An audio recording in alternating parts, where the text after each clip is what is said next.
पश्चात राजा अपने दुखी मन से उन ब्राह्मणों को अपना हाथ दिखाने लगते हैं। कहते हैं जोशी महाराज, ये ब्राह्मणों हमारी हस्तरेखा देख करके बताइए कि हमारे जीवन में संतान का सुख प्राप्त है या, बोला करो, है या? पंडित लोग कहते हैं राजा, हम इतने बड़े विद्वान, इतने बड़े जोशी नहीं हैं जो आपके हाथों की रेखा को देख करके बताएं, लेकिन मांगे वो जगजननी माँ से जो दुनिया को देती है। गर्मी लग रही है, क्यों ना अपने आंगन में माँ भगवती का जगन कराएं, माँ के नाम की पूजा पाठ रखें, तो ये हमारा विश्वास है कि तुम्हारे घर में कोई ना कोई संतान जरूर होगा। राजा की आंखों से आंसू बहना शुरू होता, राजा फूट फूट के रोते हैं और माँ से अर्जी लगाते हैं, माँ कोई घाटा न। राजा की आंसू रानी पूछती है, राजा रोते नहीं, ऐसा नहीं हो सकता ये माँ हमारी पुकार ना सुने। इंसान अगर दिल से रोता है तो उसकी फूटी आंख से भी आंसू आ जाते हैं। राजा ने माँ को दिल से याद किया, फिर रात लीला हुई है तो माँ जगदम्बे को भोग लगाया गया, सारी संगत में प्रसाद बांटा गया, सारी संगत प्रसाद लेकर के अपने अपने घर चली जाती है। रात भर की निद्रा से सताई हुई राजा और रानी अपने महलों में विश्राम करने लगते हैं। माँ भगवती सपने में आकर के राजा को दर्शन देती है। सच्चे दरबार की राजा, बड़ी गहरी निद्रा में सोए हो, उठो, मैं तुम्हारी भक्ति भाव से बहुत कुछ हूँ, मांगो जो भी तो कुछ मांगना है। राजा ने माँ के चरण पकड़ लिए। माँ तो मुझसे कहती है, तू तो दुनिया को देती है।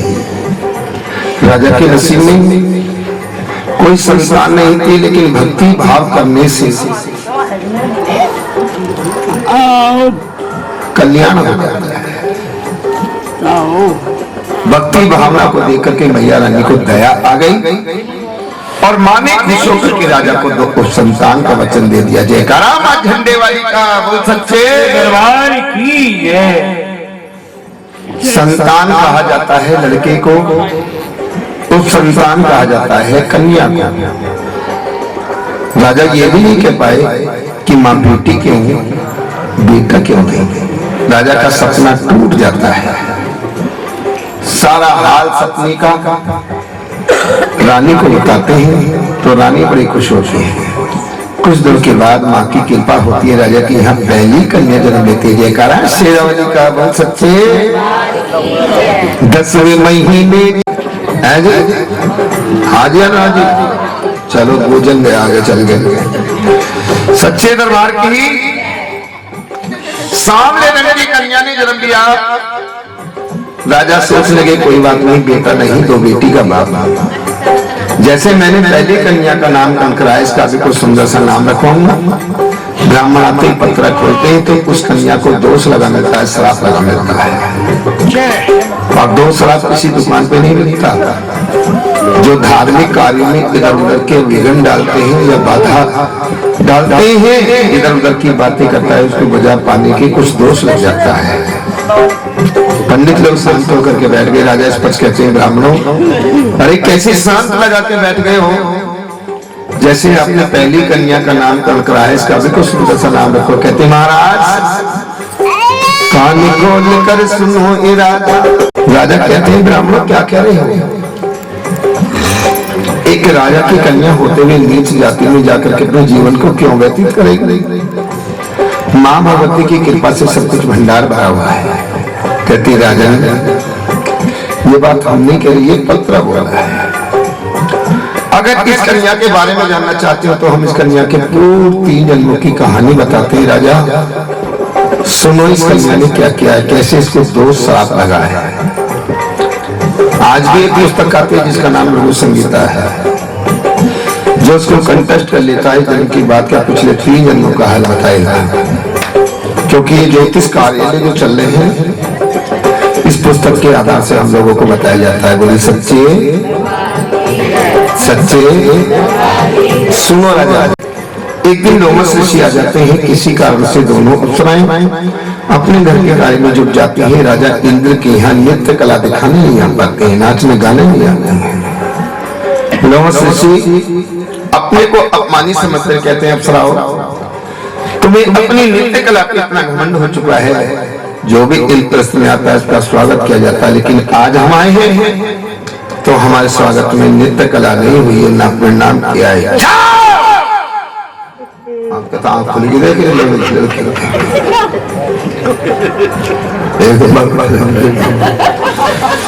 हम तुम्हें श्राप देते हैं कि तुम मृतलोक में जाओगी, और एक ऋषि के श्राप को पाकर के दोनों बहनें मृतलोक में आ जाती। बड़े सच्चे पहला जन्म, दूसरा जन्म सुनिए। मृतलोक किसे कहते हैं? कहाँ है मृतलोक? कहाँ है मृतलोक? आगे तो टाइम के ऊपर को देखा लिखा हुआ कहीं मिल जाता। अरे जा तुम बैठे हो, इस मृतलोक को ही मृतलोक बोला जाता है। एक गरीब ब्राह्मण के यहाँ जन्म लेकर के छगन मगन के नाम से जान जाते हैं। छगन मगन जब बड़ी हो जाती है तो एक दिन आमला एकादशी आती है। ध्यान से सुनो। दोनों बहनें विधि पूर्ण व्रत रखती हैं। कहाँ गई? देखा हमारा व्रत खोलने का समय हो गया, कुछ फल ले बाजार से जाकर के ताकि व्रत खोल सके। बड़ी बहन की वाणी सुनकर के छोटी बहन बाजार चली जाती है, और रास्ते में जैसे जा रही थी एक दुकान पर मांस के छोटे छोटे टुकड़े काटे जा रहे हैं। उन मांस के टुकड़ों को तला जा रहा था। मगर की बुद्धि क्षीण हो जाती है, भूख से व्याकुल होती है। दुकानदार से जाकर के पूछ लेती है इसमें कोई अन्न तो नहीं। जब वो दुकानदार मना करता है तो दोनों ने मांस के टुकड़े के खरीद लेती है, और उसमें से थोड़ा सा मांस चक्कर अपनी बहन के ले जाती है। कहती बहन, आज मैं ऐसा पदार्थ लेके आई हूँ कि अब तक हमने उसको व्रत में सेवन नहीं किया। जब बड़ी बहन उस तले हुए मांस को देखती है तो बड़ी बहन को क्रोध आ जाता है। मगन तो क्या करके आई है? तुझे शर्म नहीं आई? अरे तुम तला हुआ मांस लेके आई है, तुझे शर्म आनी चाहिए कि हमारा सनातन धर्म एकादशी के दिन चावल ग्रहण करने की अनुमति भी नहीं देते। जा इन मांस के टुकड़े को फेंक दे और नहा धोकर के संध्या पूजन के लिए मेरे पास में बैठ जा। छोटी बहन आंखों में आंसू भर लाए। बहन, इन मांस के टुकड़ों को तो मैं फेंक दूंगी, लेकिन इसमें से थोड़ा सा मांस मैंने अपनी जिह्वा पर रखकर उसका स्वाद ले लिया है। जब इतनी बात सुनते तो बड़ी बहन को क्रोध आ जाता है, और बड़ी बहन छोटी बहन को श्राप दे देती है। लगाओ ताली, दोनों हाथ की जय हो। दुर्वासा लिया वो चपटी देख रही, हुआ अनर्थ बहुत भारी है, अपने मन में सोच रही। सोच के इस खीर को आकर कैसे ऋषि मुनि खाएंगे, जिसके कारण सभी अचानक अपनी मृत्यु पाएंगे। भाई अपनी मृत्यु पाएंगे। भले इतना सोच चपकली के फिर आंखें भी भर आई है, मन में मरना सोच लिया और फिर जलना लगाई है। जरा प्रेम से बोलो जय माता की, हरे बोलो जय माता की, मिलकर बोलो जय माता की। ऋषि दुर्वासा ने सबको मानने का कार्य कर दिया। क्या हो गया? इस पश्चात का दफन कर दिया जाए ताकि इसे कोई पशु पक्षी भी ना खा। एक खड्डा खोदते हैं और खीर को उसमें डाल दिए तो बीच में क्या निकलता है? क्या निकला? उसका कंकाल निकला। उस सब का कंकाल निकला। सबके सब हैरान हो जाते हैं कि ये क्या? हमने तो छपकली को कितने देखा इस खीर के अंदर, लेकिन ये जहरीला सर का कंकाल आया तो आया कहां से? अपनी योग माया से देखा गया तो कहते ये तो अनर्थ हो गया। इस छपकली ने हम सबकी जाने बचाई, लेकिन हमने अनजाने में इसको श्राप दिया। कभी साधु संत महात्माओं को खाली नहीं जाता। साधु संत खड़े हो जाते हैं और आंखों में आंसू बल्लाते, छपकली तू धन्य है, तू अपनी जान पे खेल करके हम सबकी जाने तो बचा दी, लेकिन हमने तुझे श्राप दिया। अब हम सब मिलकर के तुझे एक वरदान देते हैं कि अब तेरा जन्म जब भी होगा किसी राज घराने में होगा। तो ये कहानी समझ में आ रही है? कहने भाई ब्राह्मणों जब तुम्हें सारी गाथा बता दी तो इस कन्या का कोई उपाय भी तो होगा। अच्छा एक बात बताइए, जब वो खीर का प्रसाद खंडित हो गया तो उस यज्ञ को संपूर्ण करने के लिए किस चीज का भोग लगाया है? बताओ। इस कन्या को मैं किस नाम से संबोधित करूंगा इस समाज में? कहते राजन अगर सुनने की क्षमता रखते हो तो ये कन्या तुम्हारे लिए घातक है। कहते फिर मैं क्या करूं? कहती राजन अगर हो सके अपने आप को बचाना चाहते हो, इस राजपाट को बचाना चाहते हो तो इस कन्या का गला काट, इस कन्या को मार। जब मारने का शब्द आया तो राजा की आंखें बंद। राजा कहने लगे ब्राह्मण कैसी बातें कर रहे हो, इस कन्या का बाप हूं। क्या एक बाप अपनी बेटी का गला इस तरह से घोट सकता है? मैं ये चाहता हूं कि मेरी बेटी मेरे महल से दूर भी हो जाए और कहीं जाकर इसका लालन पालन हो जाए, क्योंकि बेटी को मारना तो घोर अपराध माना जाता है। कहती राजा अगर आप ऐसा नहीं कर सकते हो तो एक सरल उपाय है,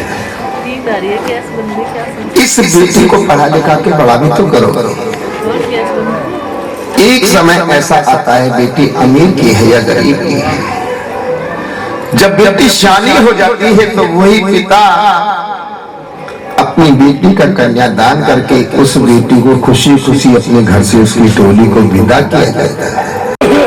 जो भी हीरे जवाहरात की चमक को देखेगा लालच में आकर इस कन्या को नदी से बाहर फेंकता है। राजा ने सोचा कि मानने से अच्छा ये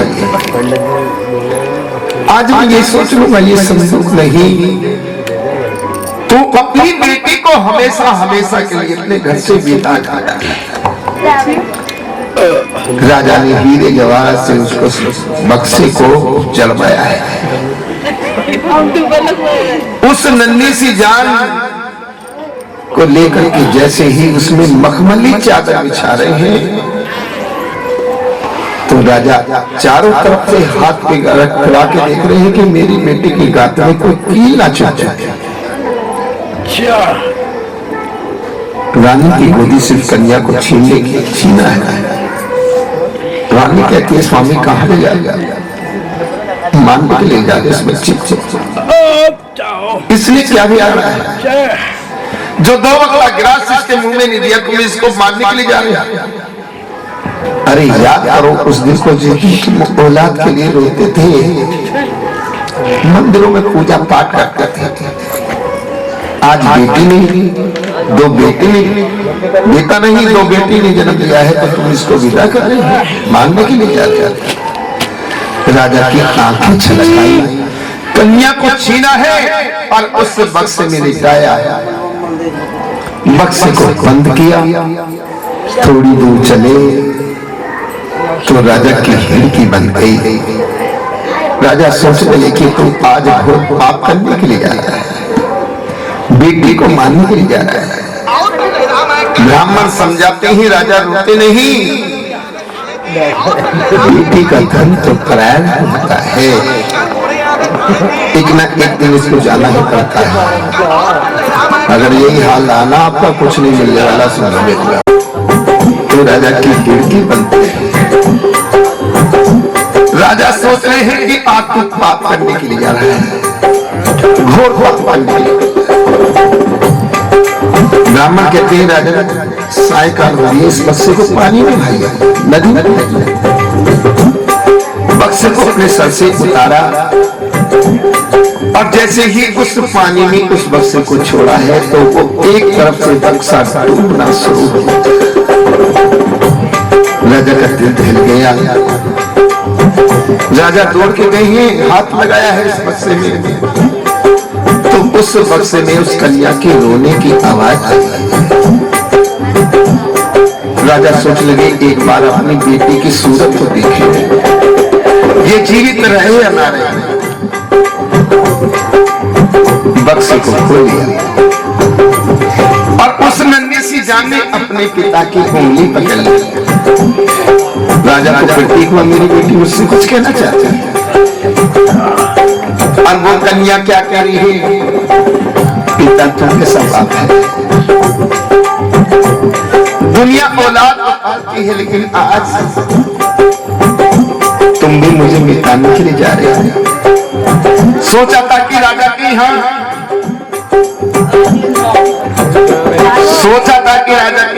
कन्या मैं खुशी खुशी अपना जीवन बिताऊंगी, लेकिन आज तो भी मुझे मारने के लिए चल दिए। और वो कन्या कह रही है सच्चे दरबार की। सारे रात को बक्सा तैरता हुआ प्रभात वेला में एक ब्राह्मण उस नदी के पास आते हैं स्नान करने के लिए। धीरे धीरे जड़े हुए बक्से को देख करके पंडित के मन में लालच आ जाता है। पंडित ने ना कोशिश की उस बक्से को पकड़ने के लिए, एक बक्सा हाथ नहीं आया। जब बक्सा हाथ नहीं आता है तो पास में ही एक भील मछली पकड़ रहा है। भील को आवाज़ भील ये बक्सा बाजा रहा है, जो भी इसमें माल खजाना होगा उसको हम आपस में बांट लेंगे। भील में और पंडित में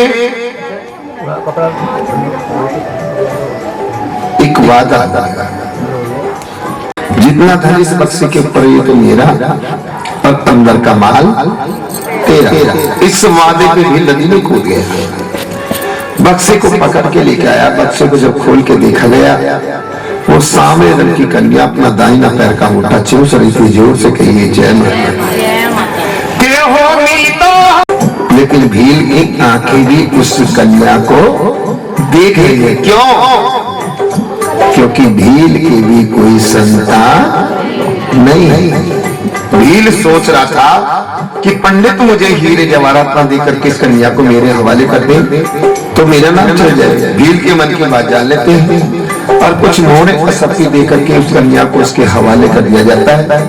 भील किसी के मारा फरना नहीं समाया, दौड़ा दौड़ा अपने घर आया। दरवाजा खटखटाया। भील दरवाजा खोल दे। आज उस परमात्मा ने हमें खिलाने के लिए खिलौना दिया है। देखते जी सब मांझ कहते थे ना, अब कोई मांझ नहीं कहेगा। ये मांझ का शब्द बड़ा तीर सा लगता है जिसकी औलाद नहीं होती। अब तुझे कोई बात नहीं कहेगा। नन्ही सी जान को, उस नन्ही सी गुड़िया को अपने सीने से लगाया। थोड़ी देर तो खेली है। रात भर की भूखी प्यासी वो कन्या बिल्ली की गोदी में रोना शुरू किया। जब जब नहीं होती है तो उसी मंदिर में जाते हैं जहाँ पूजा स्थल बना रखा है अपने घर में, और उस बच्चे को लिटाया है माँ के चरणों में और माँ से अर्जी लगाती है। ताली बजाओ। करती हूँ तुम्हारा करती। भिलनी ने माँ से पुकार करी के बे औलाद को तो ये कन्या दी, पर सीने न दूध की धार भरी। बड़े रहमत के भंडार माँ तेरे, किसी को न करती निराश माँ। मेरी मार करी क्यों देरी, पूरी करती सबकी आसें। माने भीलों में होता है। उस कन्या का नाम रुक्मन रखा जाता है। लेकिन कथा द्वारा ये प्रश्न उठता है कि अगर नामकरण होता तो राजा के यहाँ होता, क्यों भाई जाती हो कन्या? मेरा नाम रुक्मन कैसे रखा गया? बता सकते हो आप में से?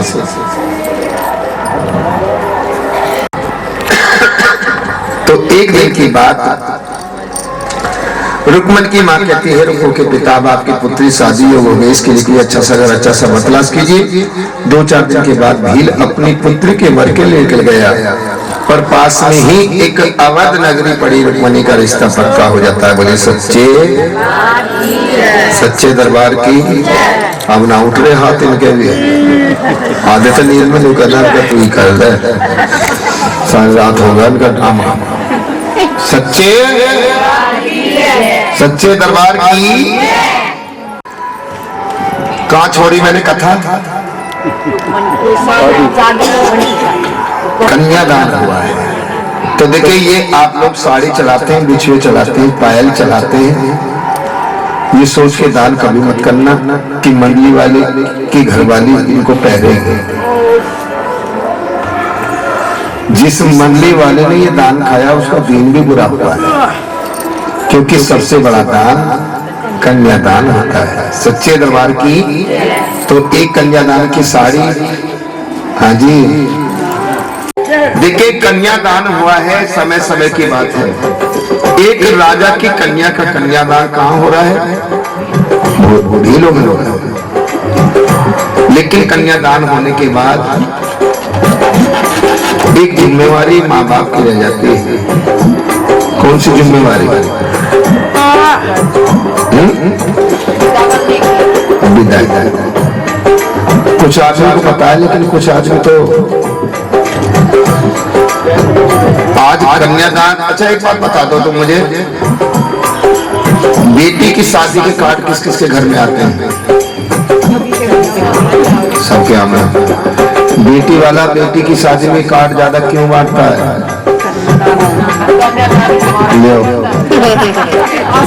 जब भी मरी कन्यादान में मरी, ऐसा कोई आशीर्वाद देने नहीं आ रहा। देखो सुनो, रुक्मन की बड़ी बहन कौन थी? बोला करो। उसकी शादी भी उसी नगरी में राजा हरिश्चंद्र को ब्याह दी जाती है। दोनों बहनें एक नगरी में, लेकिन घराने दोनों के अलग अलग। रुक्मन के यहाँ मांस का काम होता है। तारा एक राजरानी है, पूजा पाठ करती है, भक्तनी है मां की। एक दिन की बात, रुक्मन के पति की तबीयत खराब हो जाने के कारण अपने पति से आज्ञा लेकर के कुछ मछलियां टोकरी में सजा करके गली बाजार से ऐसे निकलती हुई राजा हरिश्चंद्र की महलों की तरफ बढ़ गई। और देखती क्या, जैसे यहाँ दरबार सजा है ऐसे ही तारा अपने बच्चे की वर्षगांठ पर माँ की जय जयकार अपने आंगन में करा रही है। रुक्मन ने सोचा दो चार भेंट में भी गाऊं, लेकिन एक नीच जाति के होने के कारण अन्न नहीं जाता है। मांस की टोकरी एक तरफ रख देती है, और आज रुक्मन भी अपनी तकदीर में रो रही है। माँ से कह रही है, माँ कैसा जीवन देती है, दर दर ठोकर खाने को मिलती है मुझे, और आज कह रही है क्या चला प्रभात वेला हुई है। तो तारा ने माँ जगदम्बे को भोग लगाया, सारी संगत ने प्रसाद बांटा, सारी संगत प्रसाद लेकर के बाहर आई। तारा सोच लगी मेरे दर से कोई ऐसा घटना चला जाए जो कि प्रसाद की हुई। प्रसाद की टोकरी लेकर के, प्रसाद की टोकरी लेकर के जैसे बाहर आई तो एक अभागन नारी अपनी आंखें बंद करके जय माता की पुकार रही थी। तारा ने उसे उठाया, बहन तुम कहां से आई? रुक्मन डरी डरी सी उठती है, रानी जी मैं मांस बेचने वाली भली हूँ, मांस बेचना मेरा काम है। और रुक्मन मेरा माँ जगदम्बे की मूर्ति की तरफ को इशारा करती है, रानी जी किसकी पूजा पाठ हो रही है, इसके करने से क्या फल मिलता है, क्या इसके लिए? कहते ये मेरी माँ का दरबार है, माँ भगवती सभी की मुरादें पूरी करती है। कहती मैं तो तब जानू बहन जब ये मेरी सुने। रुक्मन तुझे क्या कष्ट हो गया? कई साल बीते हैं मेरी शादी को, मेरी आंगन में कोई पुत्री अब नहीं हुई। अगर माँ की कृपा होगी तो मैं भी खुशी खुशी ऐसा ही अपने घर पे क्या कराऊंगी? जागरण नहीं, पहले जगराते होते थे। जागरण और जगराते में बहुत अंतर है। जगराते होते थे काली भेंट चला जाती थी, मैं भी जगराता प्रसाद लिया है। और देखिए अपने घर पे आई है, सिंहासन लगा लिया माँ जगदम्बे। सुबह शाम माँ की भक्ति में लीन हुई है और मांग रही है क्या? ताली बजाओ दोनों हाथ की। पूर्ण रूप से बच्चा स्वस्थ हो गया। तो पीले चावल सजाए, चावल बचे हुए तो नहीं, पीले वाले बटने वाले सब चला था। 1.25 किलो पीले चावल सजाए हैं। देखिए जागरण कराने के लिए सबसे पहले क्या काम करना पड़ता है, जीरपुर वालों सुनो।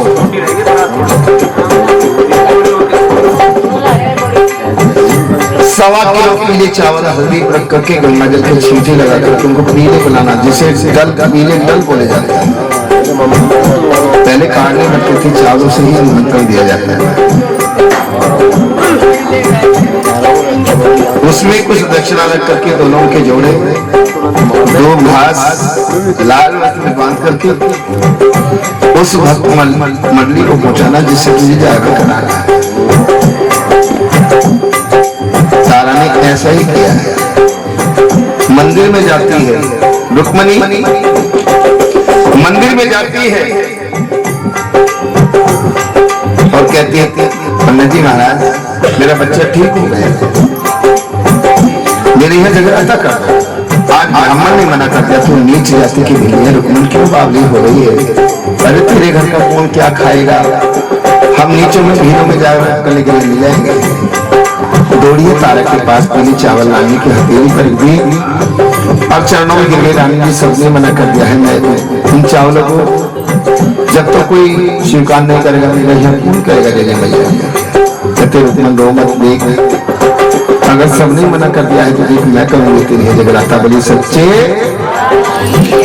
समान का पर्चा बनाती है।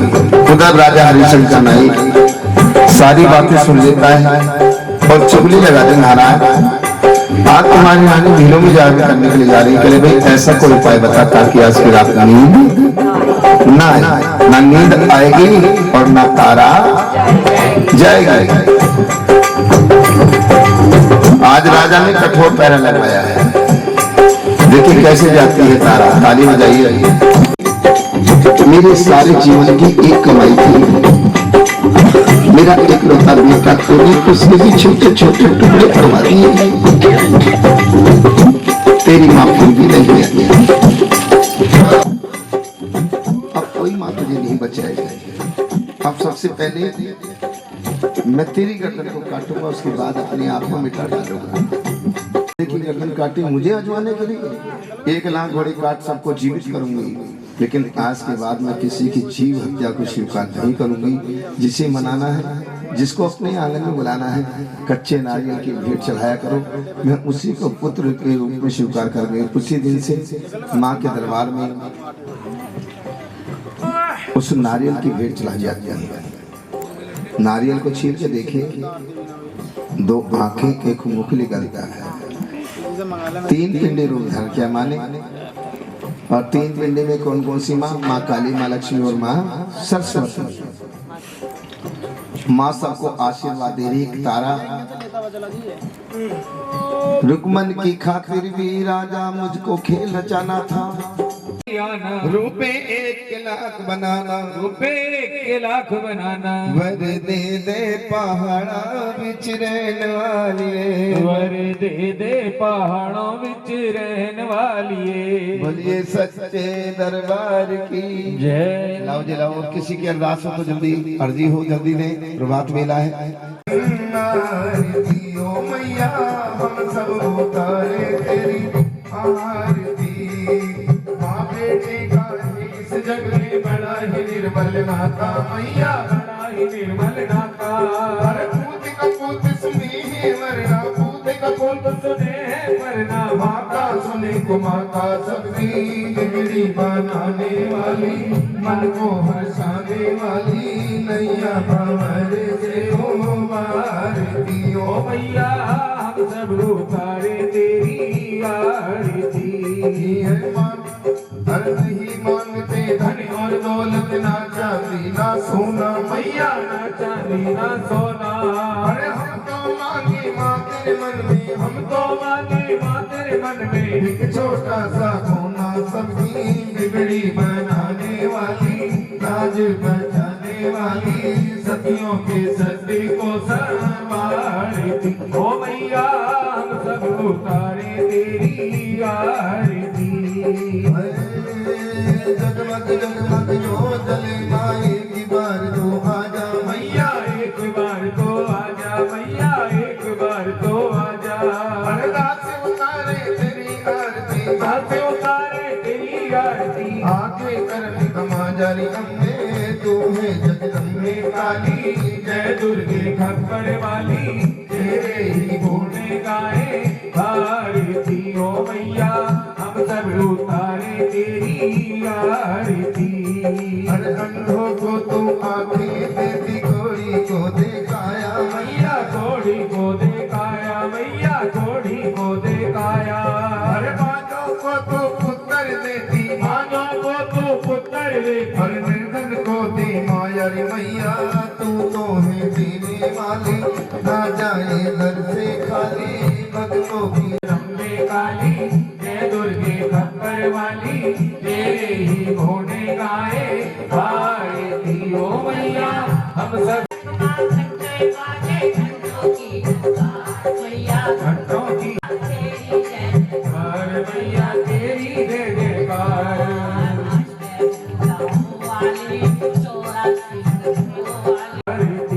अम्बे तू है जगदम्बे काली, जय दुर्गे खप्पर वाली, तेरे ही घोड़े गाए भारती ओ मैया, हम सब उतारे तेरी आरती मैया।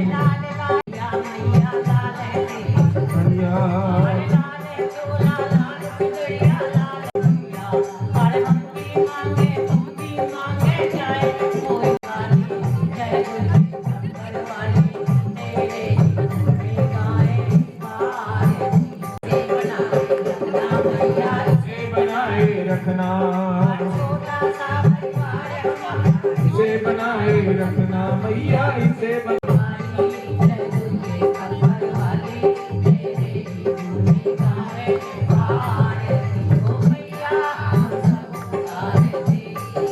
भरपूर गौरम कर्णावतार।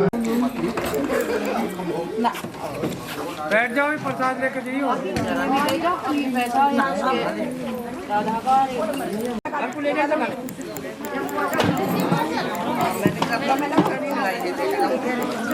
चली जाओ।